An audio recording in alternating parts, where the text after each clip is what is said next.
दोस्तों आप लोग देख रहे हैं प्रोवाइंस 1 मिलियन। तो फिर से एक बार स्वागत है प्रोवाइंस 1 मिलियन में।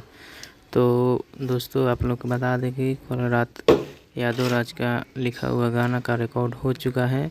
दोस्तों बिल्कुल आप सही सुन रहे हैं और आप लोग का इंतज़ार का घड़ी हुआ समाप्त।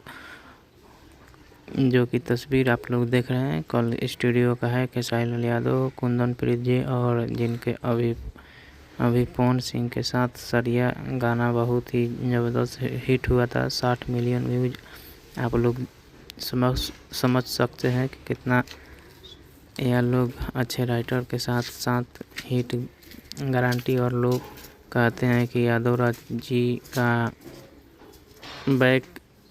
कमबैक खेसारी लाल यादव के साथ हुआ। लोग इंतज़ार कर रहे थे कि फाइनली गाने का रिकॉर्डिंग हो चुका है।